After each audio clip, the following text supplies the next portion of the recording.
Buenas tardes from Spain. It's cold here because it's sunny, unlike Poland, which is not. So we're with the Ukrainian now, working on moving here, and we're excited about it. And I'm writing emails. Every time I travel, I get ideas on kind of how to make things better for my business, for my clients' business. And one of the things that I was thinking about today was nuance. And good marketing creates nuance. I believe good marketing is, well, it's many things, right? But one of them is creating nuance. And what is that specifically? Is that people want to put you and your work kind of in a box. And that's why they want to say something like, oh, you're a coach, or you do fitness, or you do business coaching, or whatnot. And it's not because they're evil or they're trying to demean your work in some way. It's just that it's an easy way to remember things when you label them as black and white. As humans, we like to label things as good, bad, right, wrong, effective, not effective. And your prospects and your audience are not any different. But introducing nuance actually helps them understand the world in a better way.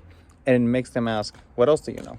So if you see my marketing personally, it's full of nuance because I do think that it's useful to make distinctions between, for example, customers and clients. A lot of people treat them as the same thing. I don't. I think they're very different and they should be treated and marketed to differently. Or whale bait and fish bait. Most people just call it content, but there's a big difference between posting fish bait and posting whale bait. Value and insight, it's just content, right? But I make the distinction because it is useful. And that makes people, at least some people, lean in and say, what is this? What else do you know? How can I apply this? And it makes people interested in what you know. Now, you're probably an expert at something or more knowledgeable than others at something. And being knowledgeable at stuff means, in a way, you understand the nuance of the things that you do. So what is the nuance of terms in your industry that kind of everybody calls the same thing, but you know they're not? Making your marketing, instead of amplifying the promise, making things better, creating better videos, making them cooler, which there's a time and a place for that. Nuance is kind of a big lever to pull.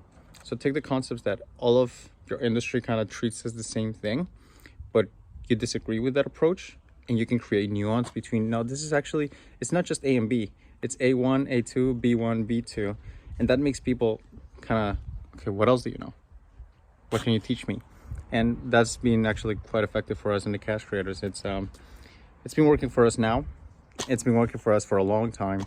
And it's because it's kind of one of those principles that are fundamentals. And every time I deviate away from it, things get hard. But every time I introduce understanding to people from how I see the world, business gets easier. So it's very likely that it'll happen the same way for you. So if you'd like to learn more on that specifically, you can go to legacycash.com. That's the free newsletter on how I show people how I built an $100,000 a month business through Nuance. That was one of the mechanisms, among others, but you can go there and check it out.